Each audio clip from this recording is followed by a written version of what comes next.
Bonjour à tous et bienvenue sur la chaîne de l'investisseur rentable. Aujourd'hui, nous allons tenter d'analyser le groupe Kingspan. Donc, son activité est spécialisée dans la fabrication et la commercialisation de matériaux de construction industrielle.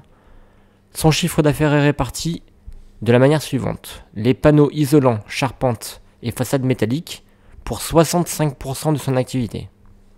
Planches isolantes rigides pour 18% de son activité, 8,5% pour des systèmes d'éclairage naturel, de gestion de la fumée et de ventilation, pour 4,2% des planchers surélevés et solutions de centres de données, premier producteur mondial, donc leader dans ce domaine-là. Équipements environnementaux, donc on verra par la suite que c'est une entreprise qui respecte énormément l'environnement, qui est vraiment très axée sur l'aspect RSE, ESG, etc. Donc je pense que ça va être une activité qui va prendre de l'ampleur. Conteneurs domestiques de stockage ou de recyclage d'eau de pluie, stations de pompage, puisards, système de traitement des déchets, etc. Au niveau de la répartition géographique, donc à la base c'est une entreprise irlandaise, donc elle réalise une petite partie de son chiffre d'affaires dans ce pays. Après ça reste un petit pays, donc heureusement qu'elle ne reste pas focalisée au niveau national. Royaume-Uni pour 15,4%, la France pour 15,2%, l'Europe pour 41,2%, l'Amérique pour 19,5% et autres pour 5,5%. Donc belle diversification. Nombre d'employés 19 000 personnes, donc c'est un groupe qui évolue bien. Données financières, donc voilà ce qui nous intéresse le plus. Une capitalisation en 2019 qui était de 9 milliards. Et qui est seulement, qui en 5 ans a progressé d'1 milliard. Donc ça reste assez peu. Mais on peut voir en 2021 qu'elle a doublé de volume. Et du coup, il y a beaucoup d'autres ratios qui sont corrélés, comme par exemple le PER, ou la valeur de l'entreprise aussi. Le PER, qui était à 26, donc assez surévalué, on va dire, mais qui est passé à 34 en 2021, parce que sa capitalisation boursière, parce que son cours était presque à 100 euros. Aujourd'hui, on est aux alentours de 59, donc 2 fois moins, et voilà. Donc c'est pour ça que maintenant on est à 10 milliards. La valeur de l'entreprise, pour ceux qui ne le savent pas, c'est la capitalisation sommée des dettes. Si on prend par exemple en 2019, 9 milliards 850, on va dire voilà, 9 850, plus la dette qu'on retrouve après. Donc la dette qui est... la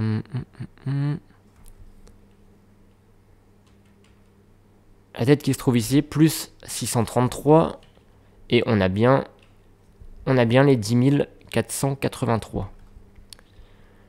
Au niveau du PER, on en a parlé, donc ça reste un PER qui est assez élevé.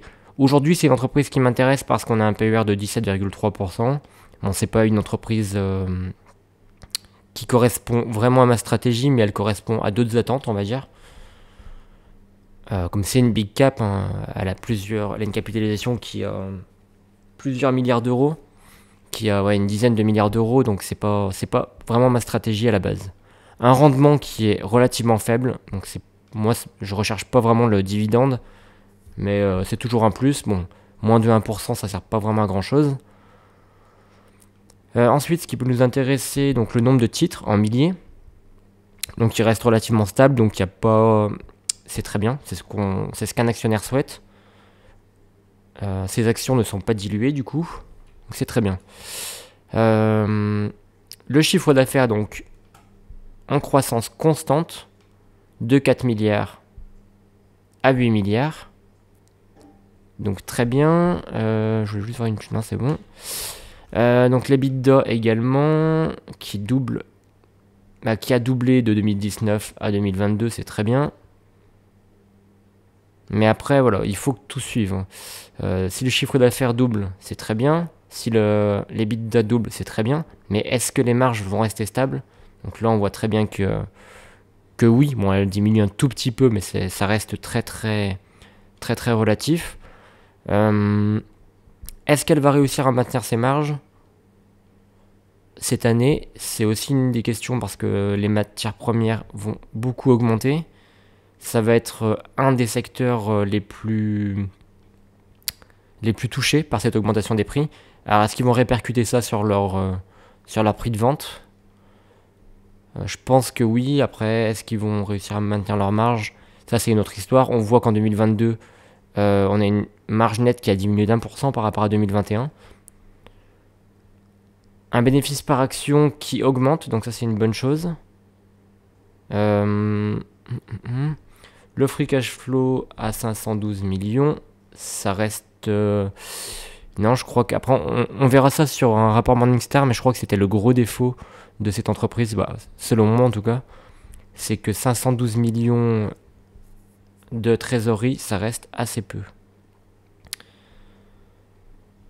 Voilà, et un dividende par action qui reste faible, on l'a déjà vu en pourcentage tout à l'heure. La dette nette, donc la dette elle est largement mesurée, on a 1,5 milliard de dette, donc ça reste assez mesuré. C'est une entreprise qui, si elle veut vraiment croître, elle se doit de croître de manière externe, donc par voie d'acquisition. Un ROE, par contre, voilà, tout ce qui est rentabilité, c'est excellent. On a un ROE qui est 19,7%, donc c'est très très bien. Donc voilà, ce qui est très intéressant, et c'est un des critères principaux que prend en compte William Higgins avec son fonds d'investissement indépendance et expansion, c'est vraiment la rentabilité des capitaux propres. C'est ce qui vraiment peut rendre une entreprise bien plus performante que ses concurrents, et c'est un des critères qui m'intéresse le plus également. Donc un ROA également de 9,45%, 9,80% même, donc c'est très bien, très très bien, des capex qui restent relativement stables. Voilà. Le consensus Boursorama, donc avec un potentiel de 14,22%, il l'estime à 68 €. Donc actuellement, je crois que l'entreprise a perdu 2% aujourd'hui, donc on est plus aux alentours des 59 €. À ce moment-là, on devait être aux alentours des 60 €, 61 peut-être. Donc le potentiel est un petit peu plus élevé. Moi, je pense qu'il y a plus de potentiel, mais tout dépend de la macroéconomie. C'est quelque chose sur quoi il ne faut pas trop porter de jugement, pas trop faire attention à ce paramètre-là, mais pour cette entreprise, c'est vraiment un paramètre qui va avoir une importance.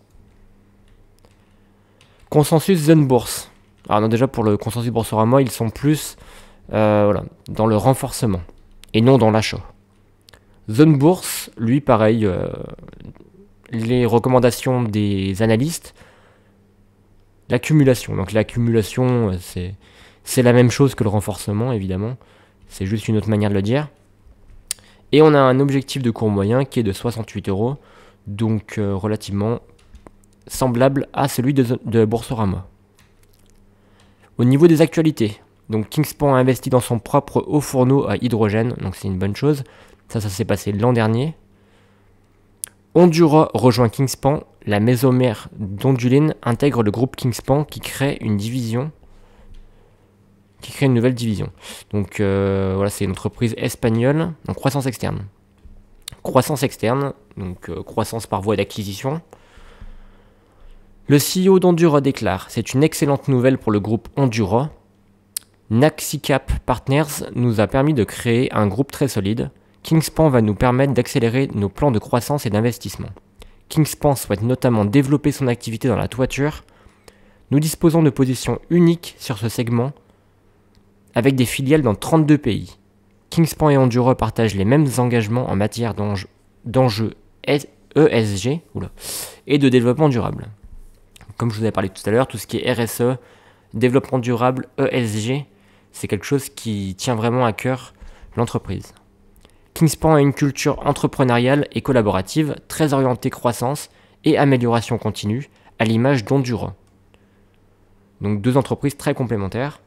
Au nom de toute l'équipe de management, je remercie Naxicap Partners qui a soutenu notre croissance pendant 5 ans et a permis la création d'Ondura, avec l'acquisition d'Alwitra en Allemagne et de CB en Pologne. Nous sommes pleinement mobilisés pour aborder cette nouvelle étape et savons que, avec Kingspan, nous disposons des meilleurs atouts pour réussir. Donc Kingspan Bacassier, spécialiste de l'habillage du bâtiment, va investir 70 millions à Rion. Ça, c'est également quelque chose qui est assez récent. Il me semble que c'est en deux. Voilà, je crois que c'est encore en cours. Je crois que les investissements ne sont pas terminés. Kingspan Bacassier accélère sa croissance. Après le rachat de Bacassier en 2019 par l'Irlande et Kingspan, le groupe né de cette fusion annonce son investissement de 70 millions d'euros à Rion, dans le Puy-de-Dôme, sur l'ancienne manufacture de tabac de la CETA. Un site de plus de 80 000 m². Dans un premier temps, le déploiement d'un complexe ultra-moderne baptisé le village Kingspan Bacassier, présenté comme le futur centre d'innovation français au service de l'enveloppe du bâtiment durable, accueillera en plus des lignes de profilage, de nouvelles lignes de production de pannes et panneaux sandwich isolants à très haute performance destinés au marché français et européen. Donc, création d'un centre logistique. Ce déploiement s'accompagne de la mise en place d'un centre logistique conséquent afin de répondre au mieux aux attentes du marché. Ce premier investissement est évalué à 25 millions d'euros d'ici 2024. Cette montée en puissance permettra de créer 65 emplois dans un premier temps, précise la direction. Ils viendront s'additionner aux 590 collaborateurs déjà en poste chez Kingspan Bacassier en France. À terme, nous devrions investir sur Village Kingspan Bacassier 70 millions d'euros d'ici 2030. Donc c'est un très très gros investissement, ajoute la direction qui n'avait encore jamais officiellement communiqué ce montant. Les 65 recrutements seront attachés à 12 métiers différents: maintenance, planification, automatisation, R&D, production, logistique, environnement, commerce, qualité, RH, finance, management.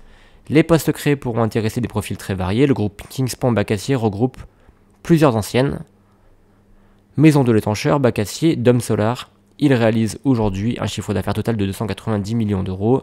La société est présente sur l'ensemble des marchés du bâtiment tertiaire et de l'habitat collectif. Donc voilà, c'était un petit peu long. Le rapport de la RSE, donc s'il y a des personnes qui sont intéressées pour lire le rapport de la RSE qui est excessivement long, mais qui peut intéresser certaines personnes en tout cas, vous pouvez le retrouver directement sur leur site internet, où je mettrai le lien dans une diapo suivante. Donc c'est une entreprise responsable certifiée, c'est ce qu'on peut lire dans ce rapport. Une évaluation selon le référentiel ISO 26000 a été conduite par l'AFNOR fin 2021. Le niveau obtenu lors de cette évaluation est exemplaire. L'objectif est de mesurer la performance de notre démarche RSE pour répondre aux objectifs de développement durable des Nations Unies.